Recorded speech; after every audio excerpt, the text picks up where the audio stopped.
girl, hey. You've entered Baddie Behavior, where the breast cancer baddies come together with other survivors and thrivers to have candid conversations about life, sex, body changes, and relationships after breast cancer in a judgment-free space. All are welcome. Let's get started.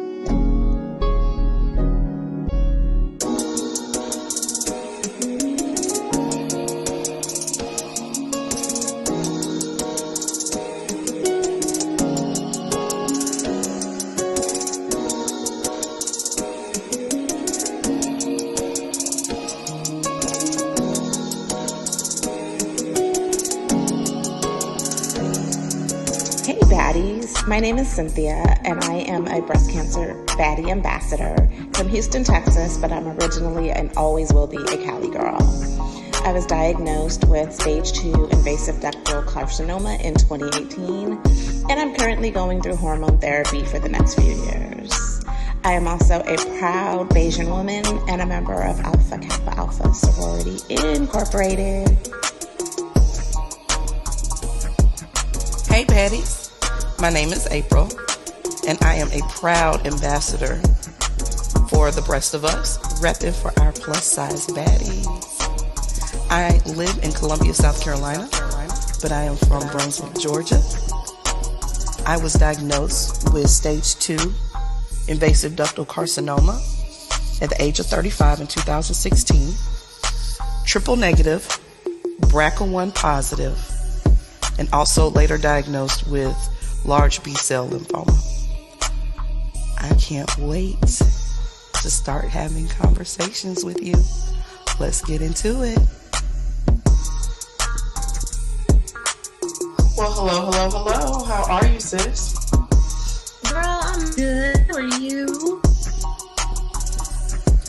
I'm just trying to stay awake. I don't know what's been going on with me the last couple of days. I just want to sleep all day. You been eating properly? Yeah, I think so. Okay. Hydrate. I think so. I have not been drinking enough water. I can honestly say I need to drink more water, but I'm on Manjaro, and I just went up on my dosage. And for some reason, it feels like I don't want to eat, I don't want to drink. I'll think about food like, oh, that's a good idea. No. So I just started the generic, compounded version. Okay. And I took my second dose. Okay. How do you feel? Normal, thank God. Good. God was worried. But so far, so good. And we'll see. Okay. Got my Zofran on deck just in case. Good. But I'm ready. Good. Do you notice any change in your appetite? Yeah, but my appetite had changed right before I started. So I'm back to barely eating anyway. That doesn't necessarily translate to weight loss for me anyhow. So we'll see. I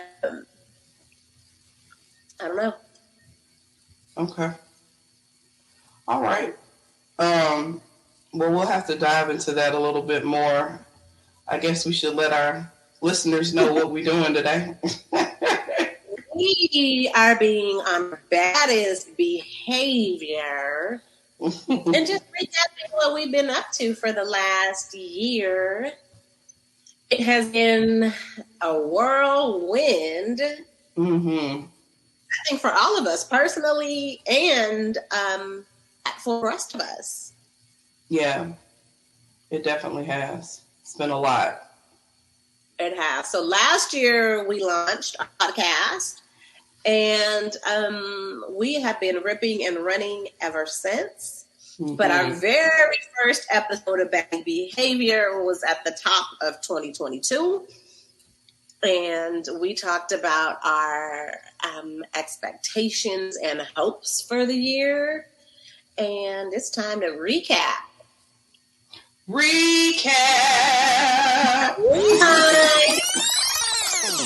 So, Cynthia, what is your goal or your resolution for 2022?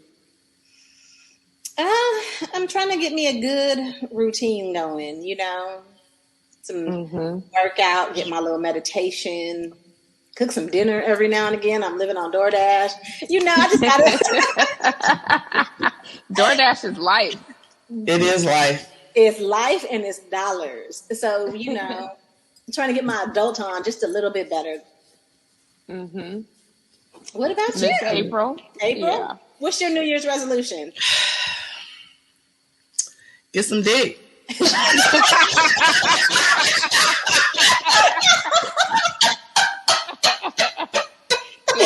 to the point. Just straight to it. Huh? I'm not even mad at that. I'm going to go ahead and add that one to my list too. So, other than talking about wanting to get laid, I don't even remember what I said I wanted in 22. What about you? I definitely got laid.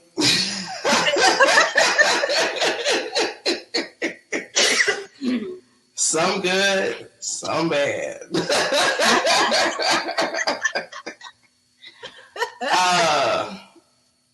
I remember talking about that, and I remember talking about making myself a priority for 2022, and I absolutely did that.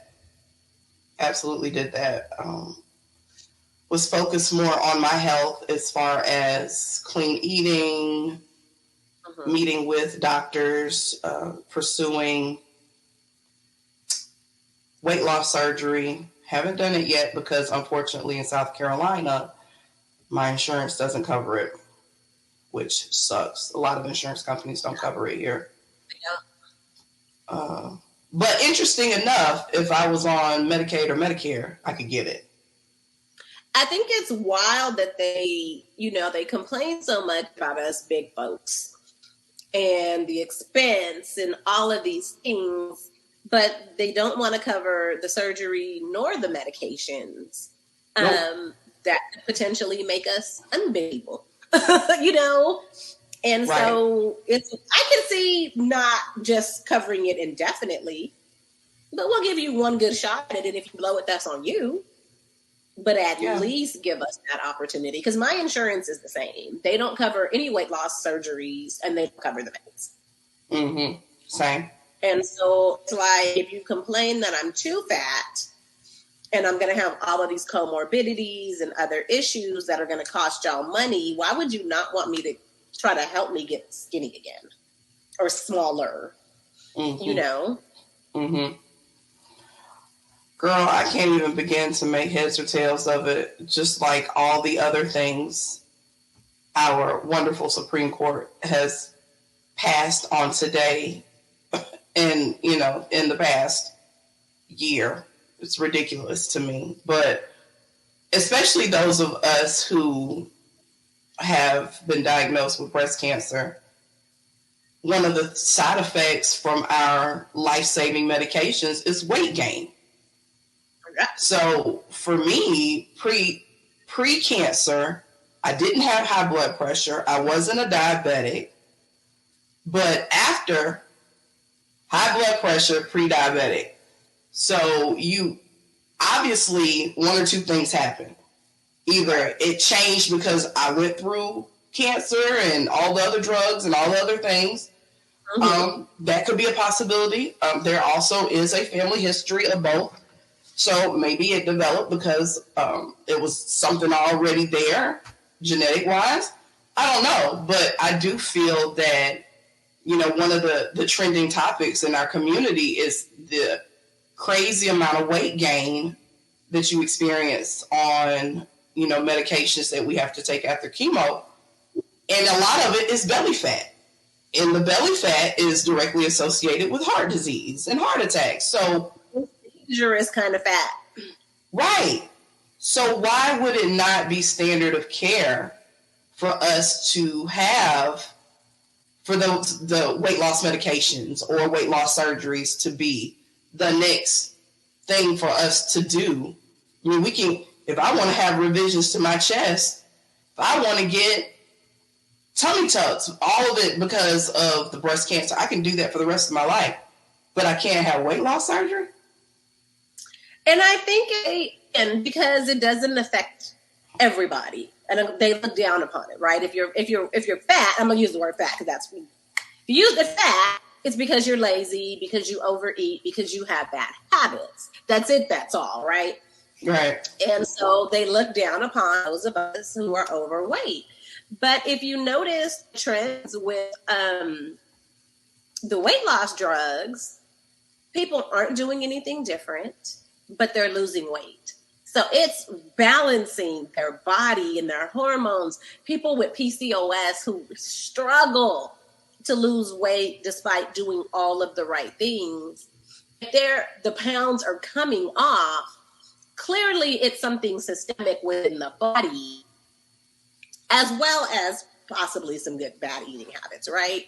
So if all it takes is a weekly injection to get people to lose weight, why would you want to do that? I don't know. You know, and it's like PCOS and the hormonal treatments that we're on make it damn near impossible to lose. Right. And it's beyond what you eat, what you do, how often you exercise. And the doctors tell you straight up, it's going to 10 times harder, if not impossible, for you to lose the weight. Right. So last year, you brought up working out. I started a membership with Orange Theory. Mm-hmm. It was by far the hardest workout I've ever done because you're on a treadmill, you're on the rowing machine, then you're doing free weights. Like the first month, I would say, of going, it was hard. I had to modify the workouts. I could not do them because it just was hard.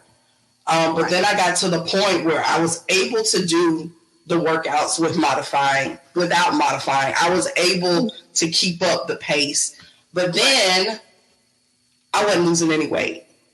And I got so discouraged. And it is not cheap. It's not cheap to go there. I mean, it's a great workout, great environment, loved it. But it was not cheap. So I was dealing with the financial side of it. And then on top of that, I'm not losing any weight, like not significant weight. My body was changing and I could see that I was improving as far as being able to have the stamina to do the workouts. But let's be real. I didn't start that for stamina. I started because I want to lose weight. So I was bummed out and then I was broke. So I said, F this. I'm not doing this anymore. I'm going to just walk Gigi and that's all it's going to be. I will say that I do miss going Orange Theory and I do want to go back.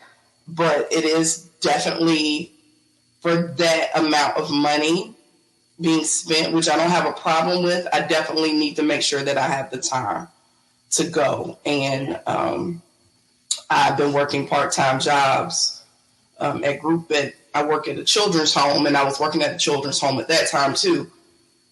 So I need to put myself on a schedule so that I can go back, because the problem became I was working and wasn't able to get to the classes on time, or I'm getting to work late. So I got to make sure that I have the right balance for that. But so, and here's another thing too. BMI, there's been a lot of conversation about body mass index. Yep. Okay, so who exactly is the body mass index referring to? Because no two people are the same. So how in the world can you already know, one, it ain't based on us. No. And two, these people love coming behind us decades later saying the same shit we've been saying. Just like they trying to decide, maybe we should do mammograms earlier. Now that BMI may not be an accurate indicator of health. No shit, Sherlock. No shit. And I am believe it or not, I'm a little girl under here. I am, 5'3", very small. And what BMI says I'm supposed to be is non-existent. 109 pounds? Are you crazy? Never gonna happen. How? Never. Y'all not gonna be talking about me. Oh, she on crack. Black folks is good as soon as you drop you on that shit. Right. You got forever, but as soon as you drop more than 2 pounds on that shit, you're looking a little crazy now. Hey, what's going on? Yeah. So there's a lot of work that we still got to do in this space with that, which it was another thing that we did with For the Rest of Us. We really have within the last year and some change been participating in different advocacy trainings. You will be going to Project Lead this summer. Congratulations. So excited. Thank you. Yeah, it's a great experience. Marissa and Miranda and I went last summer, so you and Tova and Veronica. Yep, are going this year. Yeah. I'm really excited. When I look at the agenda, and don't get me wrong, them days are full and long. Mm-hmm. But all the topics, I'm excited. Like the science of cancer, the genetics, all of the things. I'm just excited to learn more for myself, but to also be able to educate others. And of course, to make sure that there are women of color in the room, to learn, to give our perspective, to share, and to take up some space. Absolutely. Because in so many of these things, beyond, like all of these health rules and regulations and recommendations, they're not based on everybody. Mm-hmm. And so many things don't cater to our specific needs, and they should. They absolutely should, They should. So the benefit of you going to Project Lead and learning the science side of cancer will prepare you for conferences such as the San Antonio Breast Cancer Symposium, where you're in rooms with researchers, doctors, pharma, talking about different medications and talking about different research and things. So I was able to sit in on sessions in San Antonio about obesity and breast cancer, and learning more about the research that's being done and, the correlation between the two, different measures to take as far as helping with the weight loss and, stuff like that. So it was exciting to participate in San Antonio. It was a lot, but I was able to understand what was happening and what was going on because I had the experience and the training from Project Lead. So it's really, it's almost like the foundation of advocacy if you're wanting to pursue advocating on the science side of things, or even on the political side of things as well. Right. I think, working in a college of pharmacy, I've been in health sciences for the last almost 20 years. And as being someone responsible for educating the upcoming health professionals, knowing the science, knowing the medical side, knowing all of the things that they should know as healthcare providers, especially at an HBCU now, is important. They need to be able to provide culturally competent care. They Absolutely. need to understand the nuances of how these things are different in different populations. And of course, taking part in research. And shameless plug, TSU just got the $1 million funding for their mobile mammography van. Woo-hoo! And I am so excited. So getting, being the survivor who works with researchers doing that work every day, I can contribute so much more now, and hopefully see the outcomes, in our communities. And so, I'm grateful for the opportunity and really, really excited. Yeah. I really hope that in the time to come that more, especially our HBCUs, will become more involved in research and doing things that, this conversation we're having right now. Right.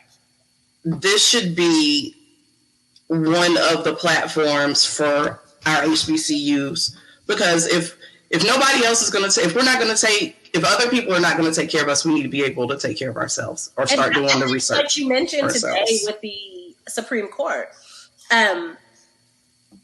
segregation, yeah, you can be on either side of that coin. But what the world continues to tell us is we have to look out for our own. Mm-hmm. And so with the dismantling of affirmative action, getting rid of critical race theory and DEI and all of the things, we are going to have to go back to our own community organizations and our HBCUs and MSIs and HSIs, minority serving institutions, Hispanic serving institutions, because those are the places where our voices are going to be heard, and our contributions invited. And so we're going to have to go back to that because, we're already not well represented in the larger communities.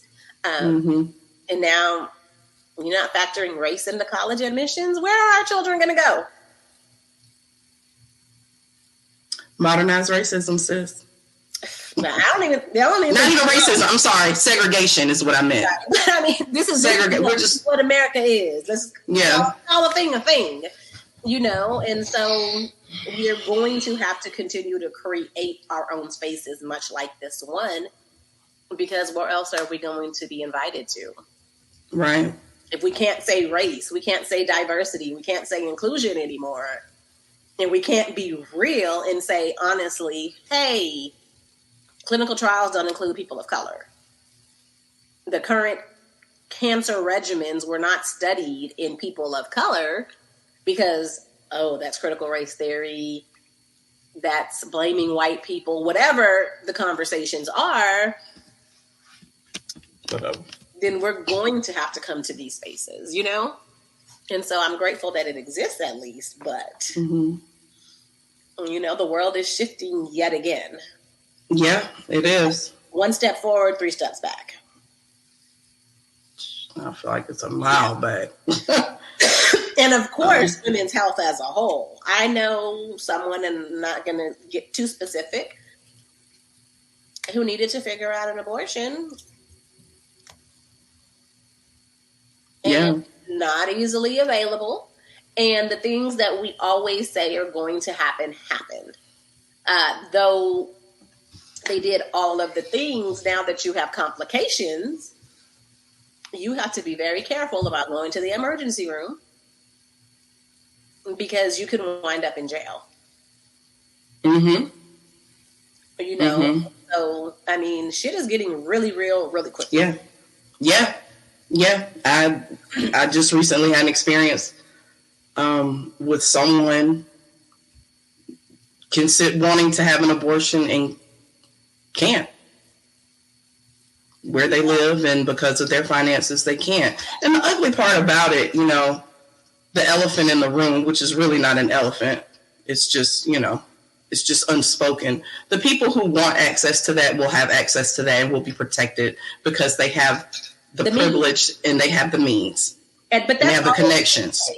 And these people who go in the ballot booth and vote against this stuff will still take their little daughters and their mistresses and take care of anything they need and still vote no for everybody else. Right. And that is the shame in all of this. Like, it is. It is.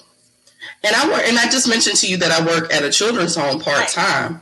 So you have all of these things in place, and now I am pro whatever is best decision for you. Right. Okay. Whatever you decide to do with your body, I feel like is your business. That's between you and whomever. But you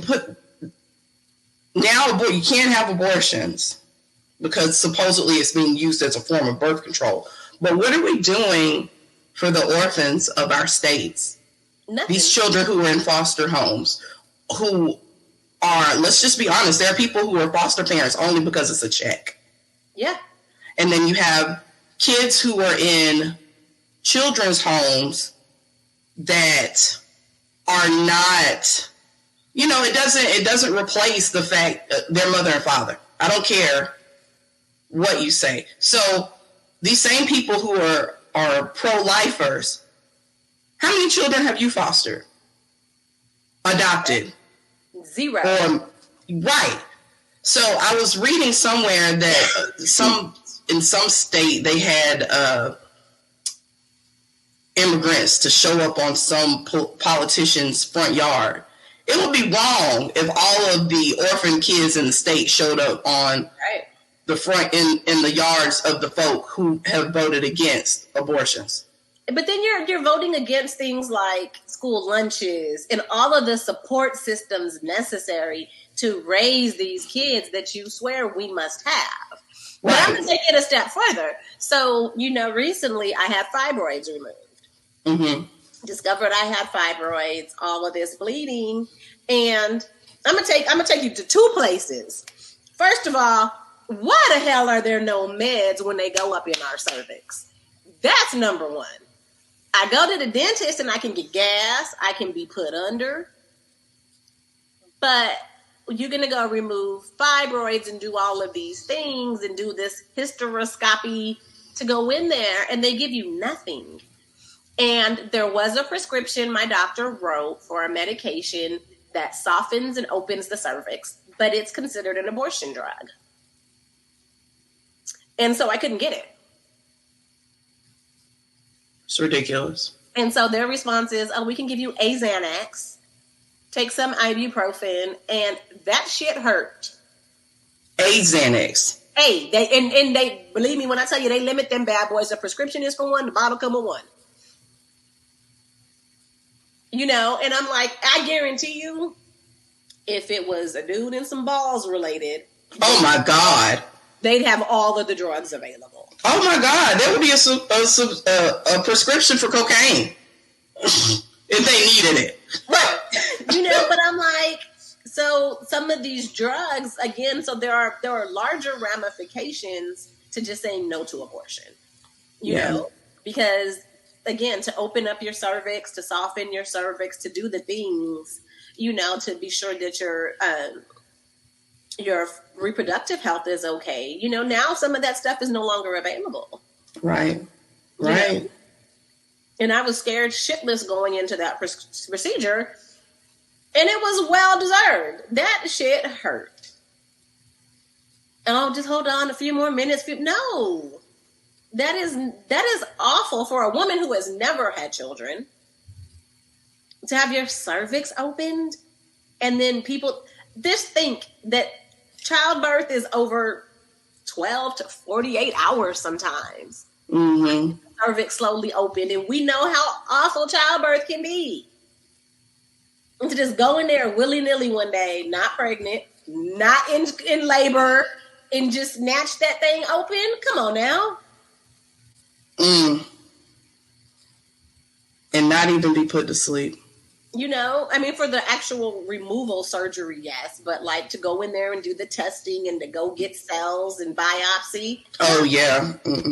That stuff is awful. It is. It's very uncomfortable. Pelvic ultrasound is very uncomfortable. And my doctor told me straight up, I'm writing this, but, I doubt you'll be able to get this prescription filled. It's sad. It really is. It's sad. And I think that the work that we're doing here, educating our community, which is part of our pillars, 3 pillars is to, educate our community. I think the more that we educate ourselves, the more of a voice our community will gain. Right. And hopefully use that so that we can reverse some of these decisions that have been made that impact us. I mean, you've got until we speak up, nothing's going to change. We're going to have to speak up. We're going to have to use our voices. But it's ridiculous. I hate that you went through that. And I hate that anybody right now, for whatever reason, going through anything with possibly needing an abortion or having any kind of reproductive issues and not able to get the medications needed to ease those, the pain from those procedures. My heart goes out to you because it's not right. It's not. It's not right at all. So, still much work to be done. So very much. Yeah. Yeah. Speaking of cervix and dilating, one of the things that I also did last year was I went to physical therapy.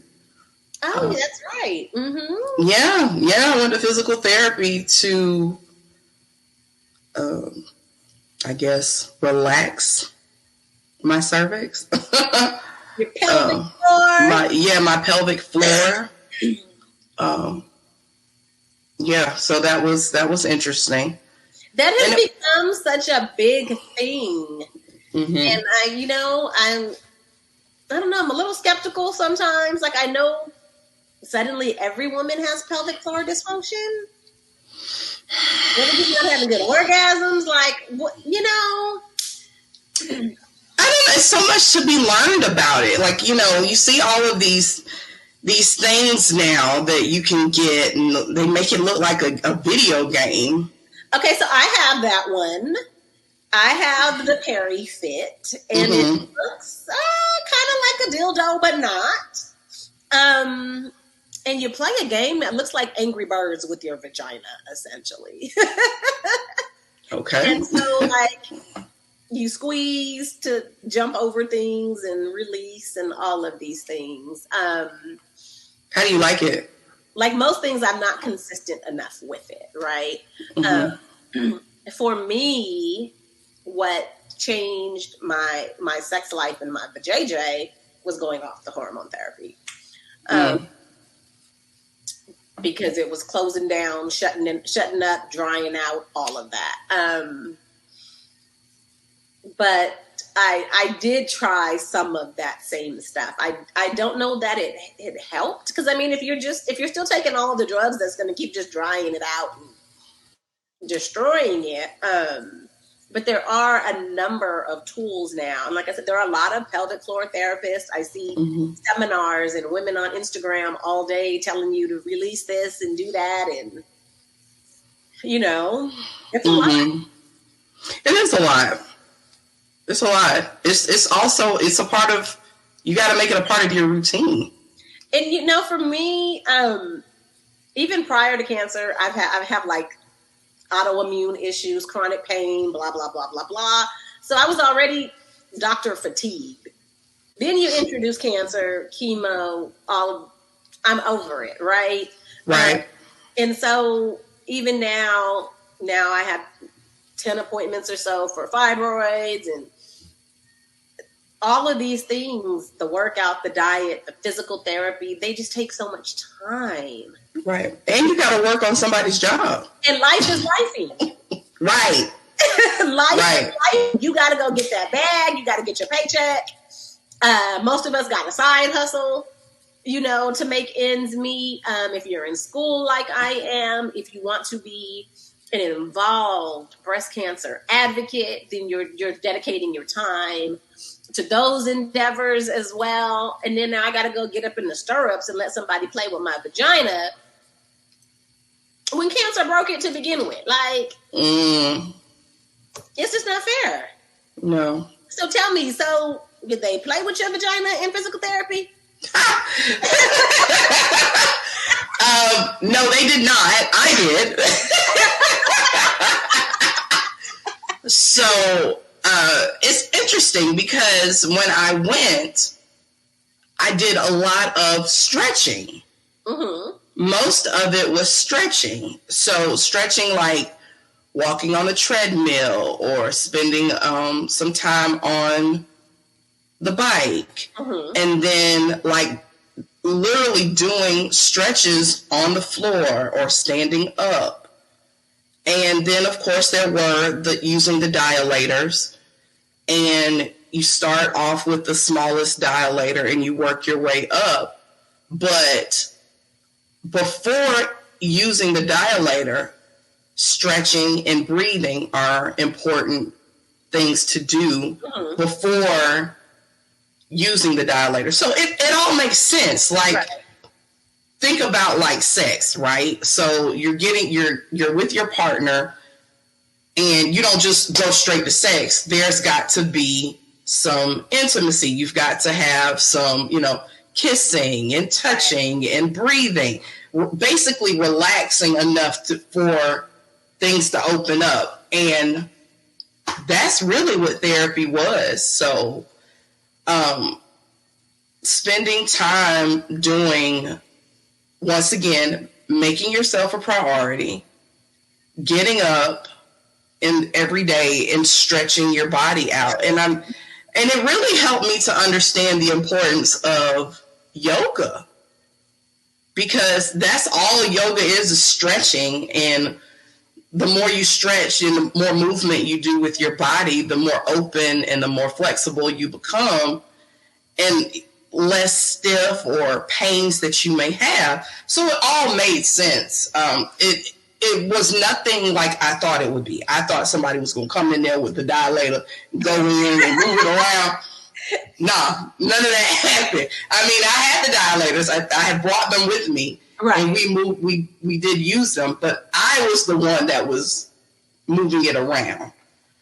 But it's funny that you say that. So, my timing is so off. I can't place last year, this year, but I did a solo pleasure challenge that I had found on the internet.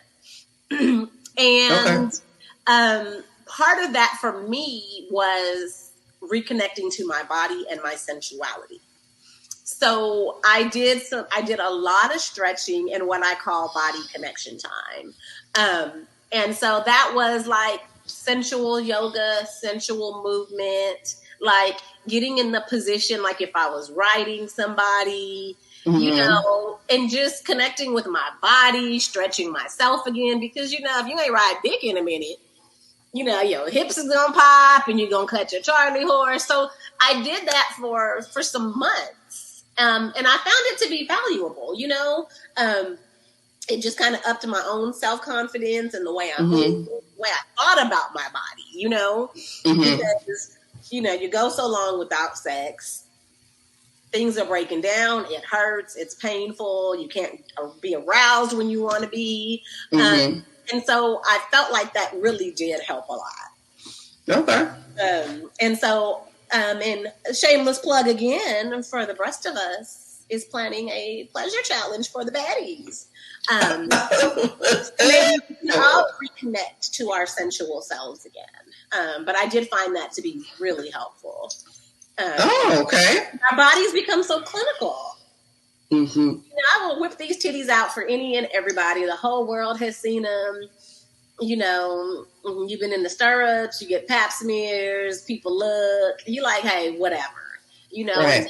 Sometimes we have to be deliberate about thinking about our bodies as pleasurable beings again, Right. And that's hard sometimes when you don't have a consistent partner, you're not in a relationship, that kind of caring for yourself and, the rigmarole, shaving and oiling your body because, you're about to get some kind of goes out the window. Yeah. Especially if you're not feeling well and your body's not cooperating, you've added weight, all of these things, we just don't look at ourselves the same. Right. Right. Sometimes that's climbing into bed in lingerie just for you. Setting the mood for yourself, even if you're just going to sleep. You ain't got to play with it, but sometimes just getting back to feeling like a sexy being is really helpful. So Right. Even the type of underwear that we might put on underneath our clothing for the day. Those small things, or how you wear your hair, or what type of shoes you've got on, just the little things that makes a difference. I'm not a girl who keeps my nails done consistently, but when I have my little toes painted, even if I'm still wearing my Chucks, you just feel a little different sometimes. And so, doing those things, can really be helpful, and we've got to take the time because we wear so many hats. Yeah. And that sensuality, that femininity, whatever your itty is, sometimes you've got to call that back to the forefront. And so Absolutely. I was really deliberate about that, and it helped. And I need to stay consistent at doing that. Well, good. I'm looking forward to participating in this challenge because the time that we spend with improving ourselves is so valuable, because once we do that, that light shines out, and then people start asking like, girl, what's going on with you? Right. You smile, you walk, you got a little twitch in your step. What's going on?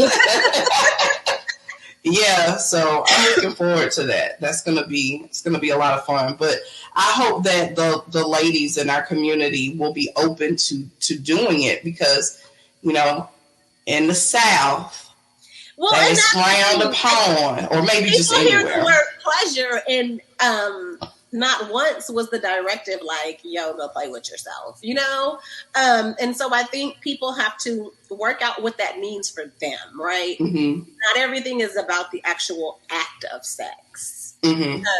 And so hopefully, like I said, people will be open to exploring to even determine if it's really something for them or not. Right. Turned off by solo pleasure, just the words, thinking about what it might be or what they might be asked to do. But it's just having an open mind to seeing yourself as you want to be seen. Right. Being fully who you just want to be. And I don't want to wait till I'm presented with a dick to determine if, am I feeling good enough about myself for this? Am I going to be good shy? I want to be able to move fluidly through Cynthia at work, Cynthia at school, and Cynthia who's feeling herself a little bit, Right. And everything relates to each other. Like, so it's your sensuality starts with not you in the bedroom spread eagle. It starts with a conversation, an interaction with someone, how you look at them, or how your body language, or communicating with each other. Hi, Gigi. Gigi just decided to walk in. She's wanting some loving. Hello, girl. So yeah, even being open to that, like that's what brings it all out. Right. You just can't just go cold turkey in the bed like, okay, I'm sexy now. No. Right, exactly. And I can imagine, like, again, I'm no longer in a relationship, but I was at the start of my breast cancer journey. And it gets so pushed to the background, so I imagine, especially for baddies in relationships, it's hard to get back to that. So I got a little bit of tea. Ooh, do tell. So I have a new friend. Ooh. And I like who I am since meeting him. Well, good. I have not. Okay, so the sexual being that I would love to be has never really fully come out. Right. Let's say that. For a number of reasons. It's not in a Christian home, coming from a Southern, being raised in a Southern background, or whatever. It's frowned upon, one, to even talk about sex. Right. Okay? So for me to say vagina and penis and pussy and dick, all of that is hard for me. So just talk about it is difficult. Right. But in this new relationship, now this is not the only thing we talk about, but it is part of our conversation and part of me feeling, what's the word I want to use? Not desired, because that's not it, but me being open, right, to, I guess, being more of a sexual being, and not just the physical sense, right. has helped a lot.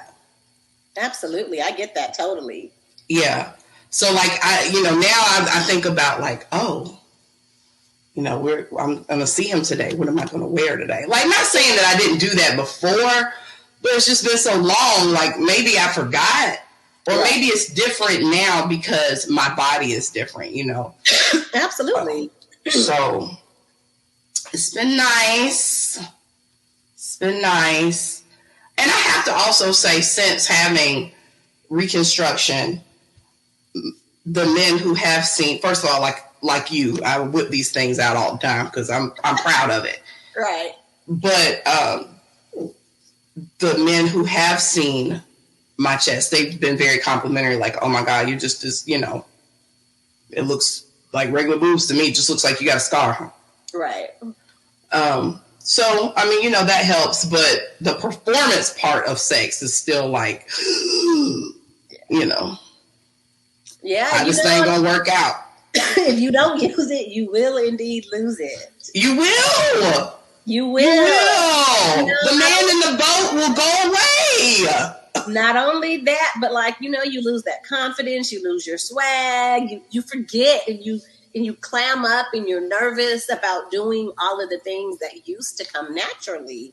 Mm-hmm. And I can imagine that for our partners, they don't know kind of how to approach, because we don't know how to approach it, and so that makes it awkward and drags out the time between experiences, and and then you lose some of that intimacy. And like you said, that part is so important. I love being loved, but I love being lusted.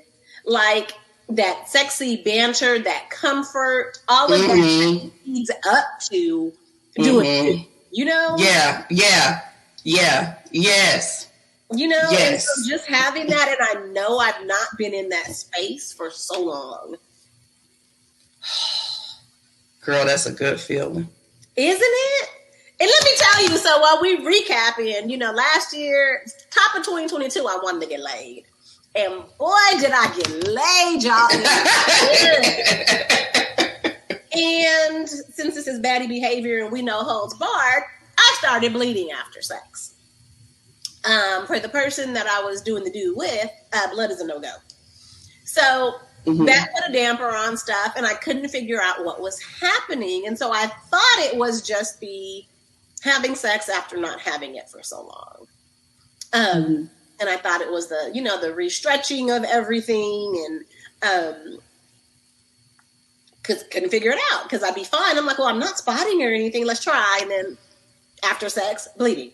But then that's what led to the fibroids that really just put a stop on that for months, because it took me months to go to the doctor and do all of the things. But I've gotten the all clear, and I'm, working my way back into trying to get me some again. Well, listen, make sure that you stretch. Definitely. Make sure you use lubricant. Absolutely. And it also helps to use lubricant even when you're not having sex, because that will prepare, gosh, Gigi, you're shedding a lot. That will help prepare, you for when you do actually have sex, moisturizing that area, because if it gets too dry, that's when it gets tight, right? And then that's when you do have sex and it's not lubricated or it's dry, the tearing, and that's when blood shows up. So I also got into the habit of my gynecologist gave me suggested a lubricant, and I love it. It's called Uberlube. You can order it off of Amazon, and it's really good. And I started using it like every day, just a little bit. It's so funny because Amazon and online shopping gets me. So I order lube, and it's like a 2-liter bottle of soda. Oh, wow. You need to put that in one of those automatic dispensers. Right, like Judy taught us. But so having sex, so you have lube, and I get to giggling and almost kill the mood, because I'm like, I gotta go in this little nightstand and pull out this 2-liter bottle of lube, you know. But again, that body connection for me is I oil up and moisturize and pamper the vagina when I do my body care every day. Mm-hmm. Yeah. You know, we put oil on our lips and we moisturize our feet and our ashy ass elbows. We need to pamper the pussy, you know? Right. And so, you know, being, again, deliberate about these things and taking the time so that it's not just a mechanical, oh, I got to do this. Stop and enjoy feeling yourself. You know, it doesn't have to be, oh, I'm about to stop and really get into this. Yeah. But again, touch yourself with gentle hands and see how you feel and, you know, do all of the things while you're doing it. Yeah. Yeah. Because you got to know what's going on in your, all over your body. You do. Absolutely. Yeah. It's not taboo. You got to know, you got to feel yourself, not just so that you know what you like, but also so you can tell a difference when something's not right. Absolutely. Yeah. So the new friend definitely has lit a little fire in my little sexual being. And I have been off of letrozole. I've been off of letrozole now for a year. Oh, good. And there is definitely a difference in my sex life since being off of letrozole.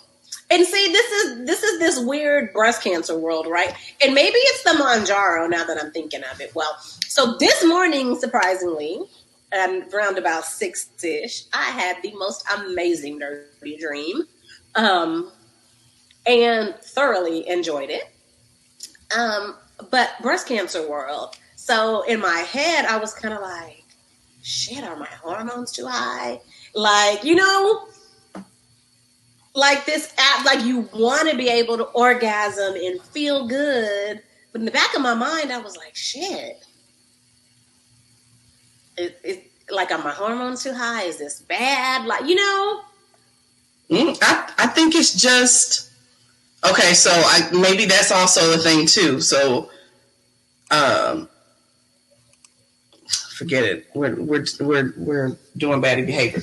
So I now I'm starting to be horny again. Like that was a thing. Like I was not horny before, but now I am. Like, so I'm talking to my friend and I just was like, I gotta see you today. Like I need to see you now. And it's like it's whatever was off is now on. Like, right. I don't have to worry about dryness like I used to. Now it's tight and it still is a little bit uncomfortable, but that's because it's been so long. But girl, oh my God. A whole new world. Right. It's like discovering yourself all over again. Yes. And, you know, I've heard for so long, like, oh, when you hit your 40s, that's your a woman's sexual peak, blah, blah. And when I hit 40, I wasn't having sex. It wasn't happening because one, it was uncomfortable as hell. Right. Two, I didn't have a partner at the time. And it just wasn't happening. So now, you know, I'm in a different place, a different headspace, and I'm also not on the medication. Right. I am on Manjaro, but I'm not on anything breast cancer related.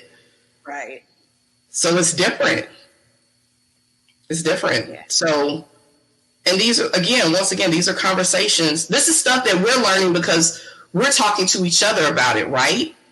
Right. But outside of this space, who am I going to talk to about this? I can't talk to my mom about it because she hasn't had that experience, nor my sister. Right.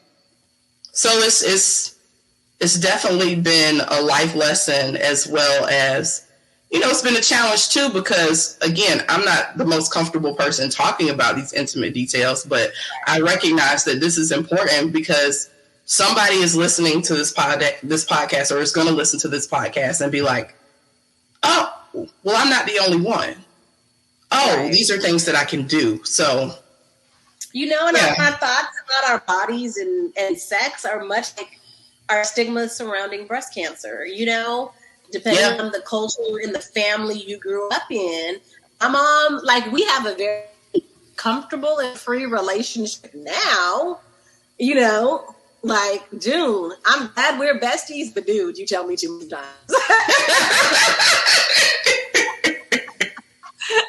You know, but growing up, you know, and I always said if I had kids, and of course breast cancer and no kids, but that I wanted my daughters and my nieces to be active participants in sex in a way that I wasn't.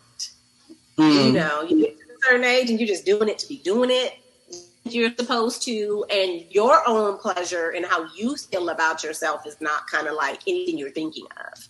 You know, and because we don't talk about it with women think they're kind of passive partners sometimes. Yeah. It's something that they do for their partner, for their lover, for their man, whatever, you know. And so this body connection and being a sensual being is like a new thing, you know, for so many of us. You know, breast cancer or not. Yeah.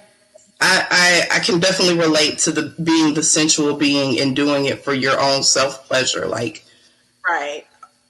Sex in the past a lot of it has been about making sure he enjoyed himself, or he, you know, got his rocks off. It wasn't so much about me.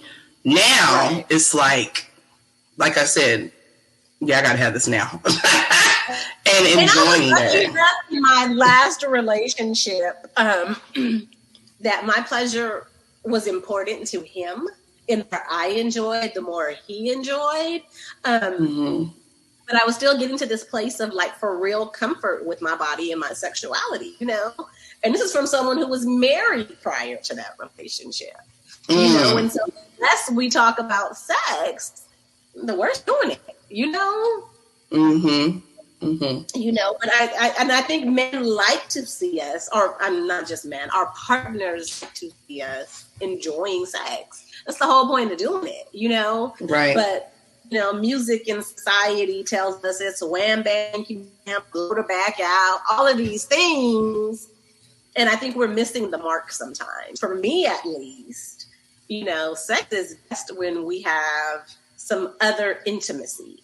We ain't got to be all booed up. We ain't got to say I love you. But if there's some deeper connection, even if it's just sports or a mutual joke or whatever, but like there's a true kind of connection, whatever that is, that's so much better. You know? And so absolutely. We'll take those cues and be able to be like, oh, maybe she didn't feel that. You enjoying? Do you like when I do this? Like, those are the things that, you know, we haven't all learned, unfortunately. Or how to say back to that like that a lot more. Yeah. You know? And being okay with it. Right. Yeah. So, yeah, that's my little update. So we'll see how this goes. We'll see if we have a new Baddie gent on deck. We see more Baddie balls in the fold. yeah, we'll see what happens. But I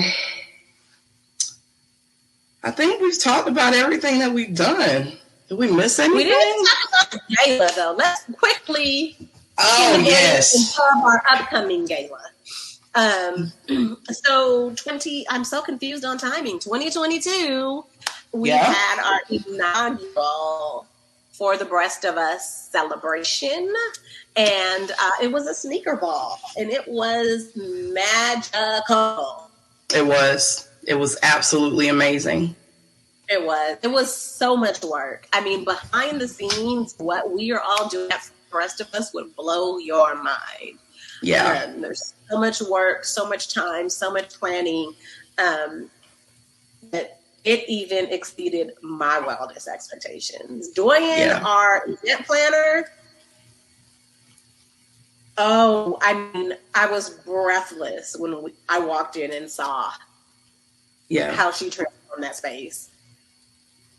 Yeah, she is truly a gifted soul in Absolutely what she does. And the before and after of that venue, oh my gosh, it was. But even just carrying our theme and our vision and our dreams out, no matter the space, like it was just so on point. The little touch out that just it was amazing. And like I still get giddy thinking about walking into that space and seeing everything that had come to be, and just the magic of that night. Yes. Walking into the VIP area and seeing the large picture of all of us was just like, oh, wow. Yeah. Wow. It was pausing because in that moment when I saw that, it was like a flashback of the beginning of my journey with cancer to that moment, encompassing, the relationships that have been built. Ebony, who was the one who got me into this space of advocating for others. Right. And just, it was a full circle moment. And then walking into the room with our, our tributes to the women who have come before us and who have passed on in our legacy room. Yeah. I was the one who was typing up all that stuff and had the pictures, but still to walk in the room and see it like come to life. It was just, I was in awe. I was totally in awe. And the excitement, like we were knee deep in the planning and we were but for the baddies who hadn't been in all of the conversations and kind of seeing the planning and the ideas, I mean, and the mouths just dropped and the tears were flowing. Like to me, we're walking in kind of hand in hand with each other and we're just oohing and awing. It was like a night I will never forget. Yeah. It was absolutely stupendous. Like the feelings, the excitement in that room, it was just the culmination of all of the good things I feel about y'all. Like it was just, It was a warm hug. It really was. A warm, tight hug all night. I think about it and I'm still like, we did that shit. Yeah, we did that. We did that. If you haven't seen about our gala, check our timeline for video stories, and we're getting ready to do it again. So 2022 here at Baddie headquarters in H-Town, and 2023 in September is going to be in Atlanta. ATL.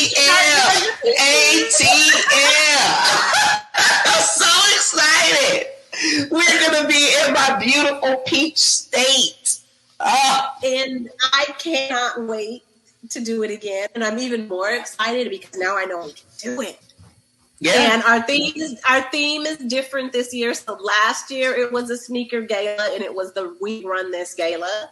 And then we're still working out all of the details, but that's getting ready to be announced. And I can't see what Dorian does with this theme. Oh my God. It's going to be amazing. It's going to be amazing. It's going to be another mouth dropper. Cannot wait. Like the annual celebration with the baddies is like front and center, like the highlight of my year, like I'm so looking forward to it. I can't wait, honestly. Can we give them the date? We can at least give them the date. Yes, I think we did save the date. So it is Saturday, September 16th. Yeah. In ATL, Georgia. I can't wait.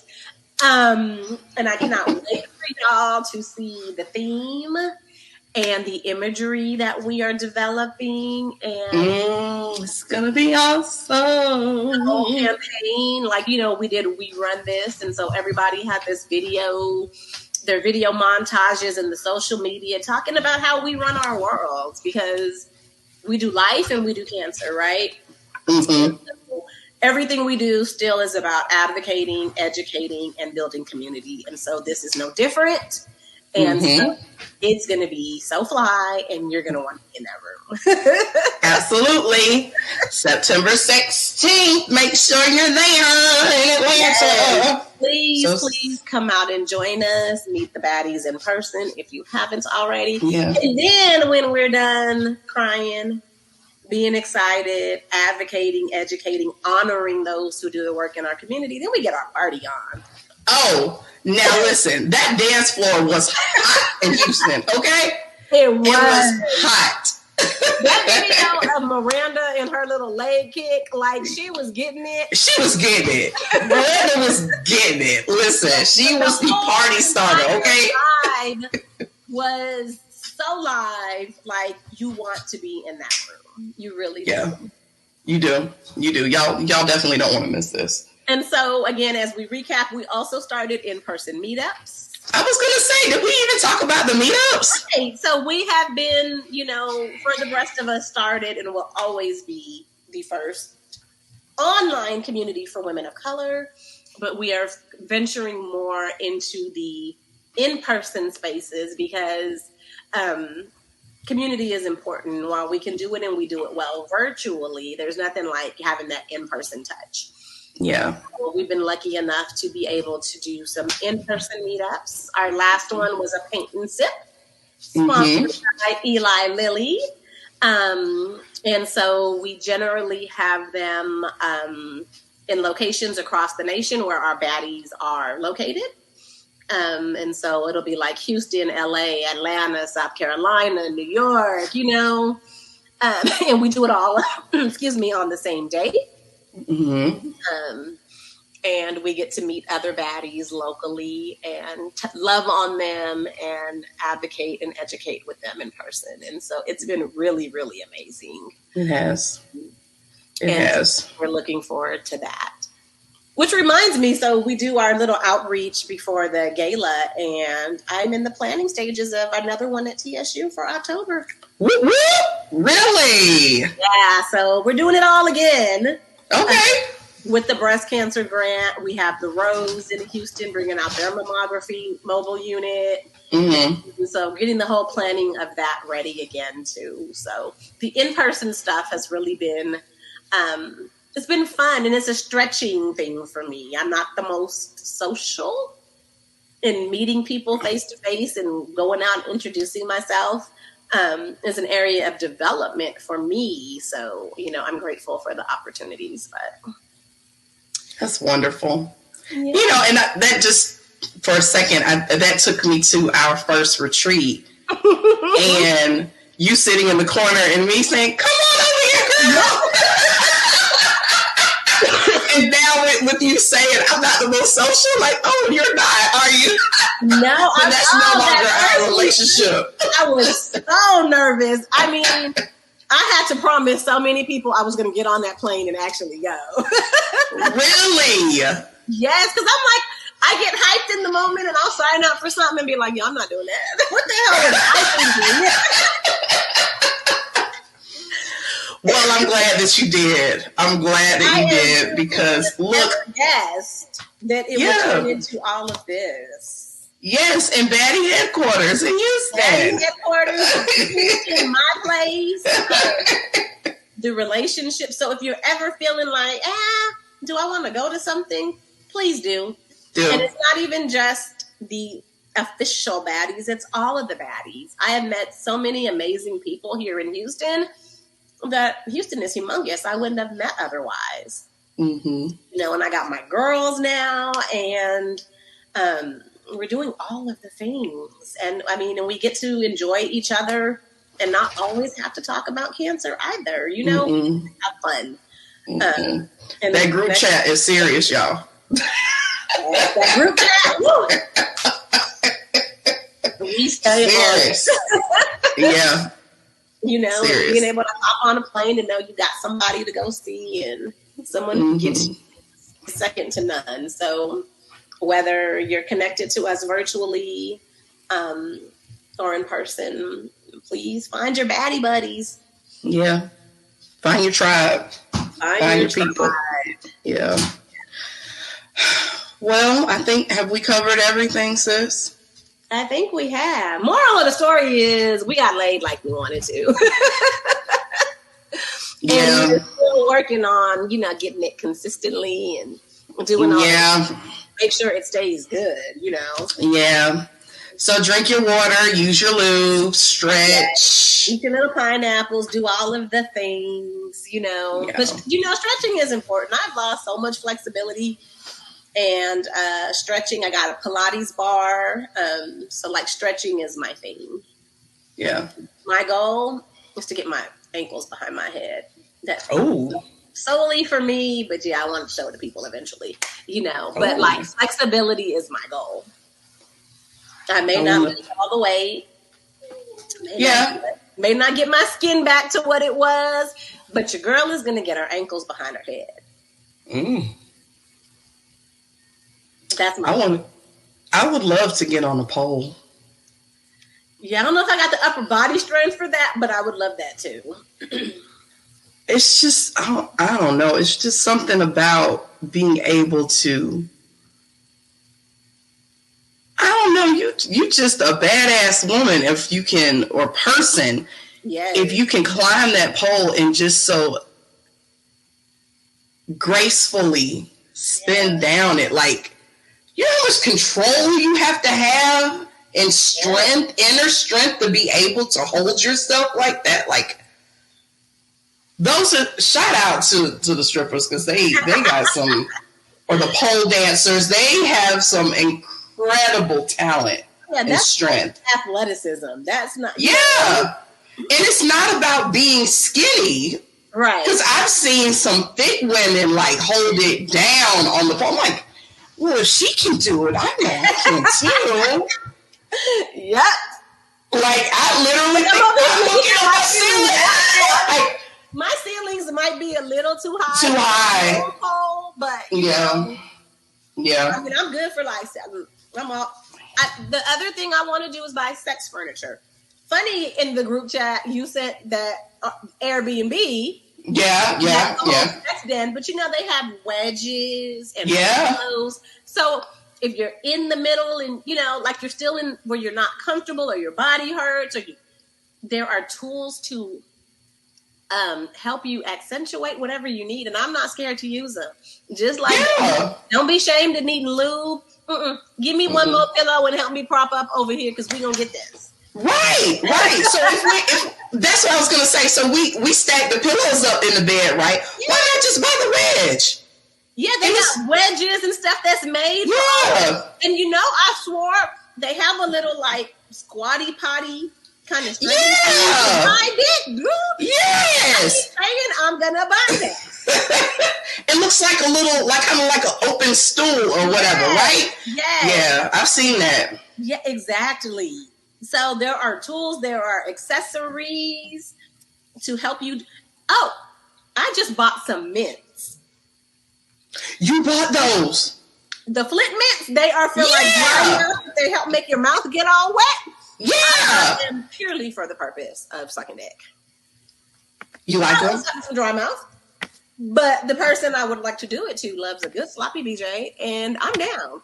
So, again, there are accessories and additives in all of the things. Yeah.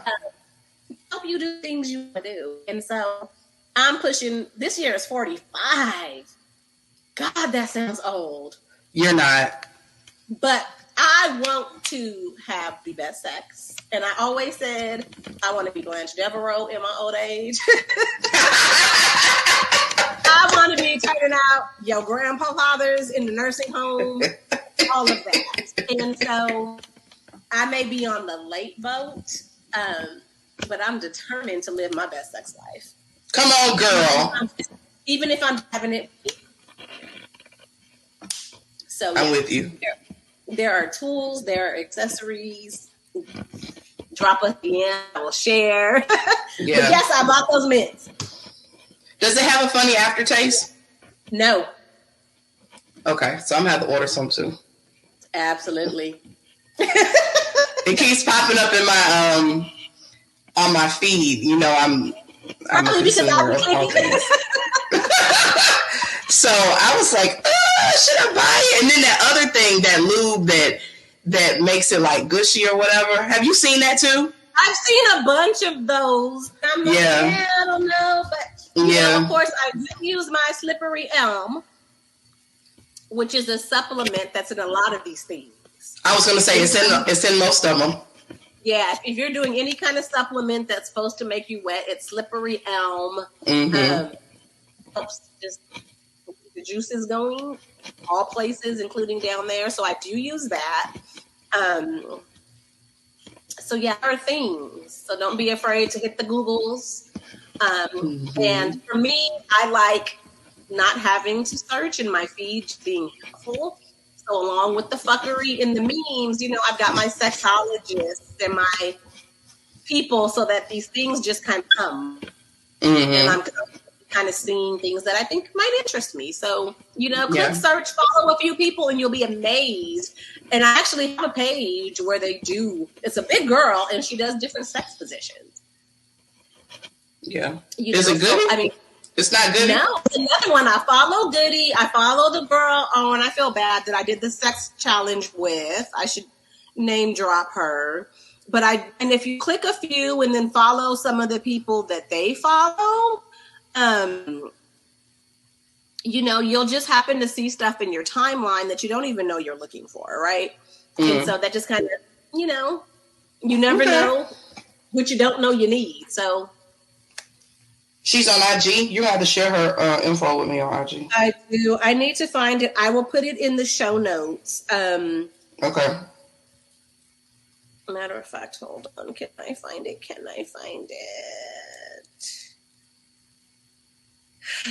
And I have a text thread with her. She's amazing because she like texts and everything. So she is Womb Care Woman, WOMXN. Okay. And her, she's really dope. And there are a lot of different workshops. If you find someone that, you know, like their style, their IG feed, what they're talking about resonates with you, you know, you can even do one-on-one sessions. They help you create a plan, you know, that fits you and your needs. You know, none of this is one size fits all. So, you know, find whatever works for you. But please, if you're feeling like you need some assistance in this area, it's out there. It really is. You don't have to suffer in silence. Okay. Care. So I'll put some resources like Goody and Womb Care Woman and Flint Mints in the show notes so that y'all can check out some of the things we're talking about. And my Airy Fit, so you can play Angry Birds with your vagina. All right. Well, it has been a great conversation. Yes, it has. I'm so glad you were feeling yourself and got you a little boo thing, and I love it. You made my shoulder move.